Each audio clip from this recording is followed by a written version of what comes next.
So hello दोस्तों, आप सभी का स्वागत है हमारे एक नई वीडियो में। आई होप आप सभी अच्छे होंगे। तो आज का जो वीडियो हमारा होने वाला है बहुत ही ज़्यादा इंपॉर्टेंट उन बच्चों के लिए जो जॉब के सेक्टर में अपना फ्यूचर बनाना चाहते हैं। तो प्लीज़ अगर आप एक फ्रेशर हो या एक्सपीरियंस हो तो ये वीडियो स्पेशली आपके लिए बनाई गई है। इस वीडियो में हम बात करेंगे कॉन्ट्रेक्चुअल बेसिस जॉब्स के ऊपर में।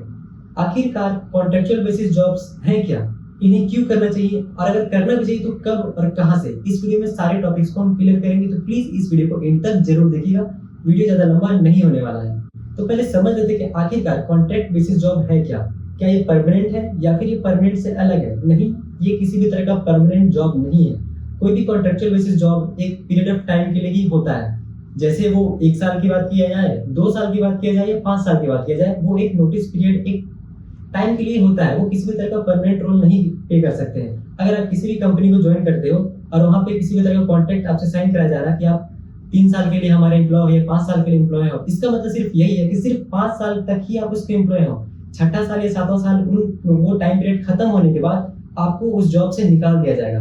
तो अब हम जान लेते हैं कि ये हमारे लिए बेनिफिशियल है या नहीं, और है भी तो किनको ये जॉब्स को करना चाहिए। तो चलिए वीडियो को थोड़ा सा आगे बढ़ाते हैं।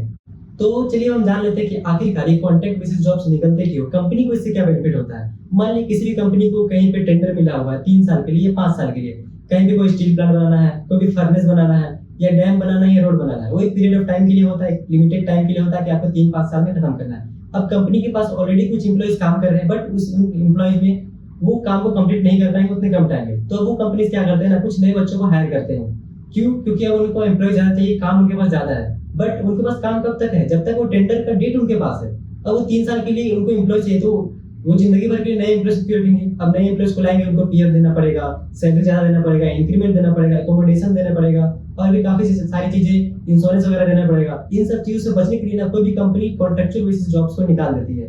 अब उनको जरूरत है 3 साल के लिए, कुछ एम्प्लॉयज ऑलरेडी हैं, अब 3 साल के लिए जो एक्स्ट्रा एम्प्लॉयज चाहिए वो कॉन्ट्रैक्चुअल बेसिस में वो 3 साल के टेंडर पे निकाल देते हैं।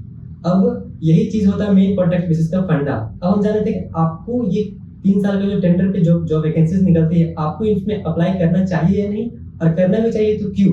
अगर मान लीजिए अगर आप फ्रेशर हो, आपके पास अभी कोई भी जॉब नहीं है, तो आपको मैं बोलूंगा एज ए एक्सपीरियंस के लिए आप उस कंपनी को ज्वाइन करो, सीखने के लिए ज्वाइन करो, कुछ पैसे मिल जाएंगे, कुछ सीखने को मिल जाएगा, ठीक है। वो एक्सपीरियंस आप लेकर किसी और कंपनी में ज्वाइन कर सकते हो।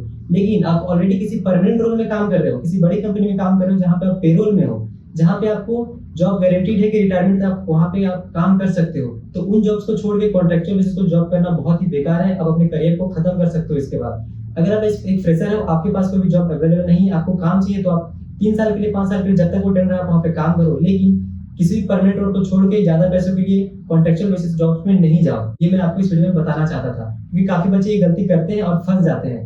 तो अब हम थोड़ा सा जान लेते हैं कि कौन कौन से कंपनीज ऐसे हैं जिनमें कॉन्ट्रैक्चुअल बेसिस जॉब्स निकलते हैं और उसमें उनको बेनिफिट मिलता है, कुछ पैसे मिलते हैं, कुछ सीखने को मिलता है। ये हम जान लेते हैं कि आखिरकार वो कंपनीज कौन कौन सी हैं जो निकालती हैं as a fresher vacancies tender basis पे या एक्सपीरियंस वैकेंसीज टेंडर बेसिस पे।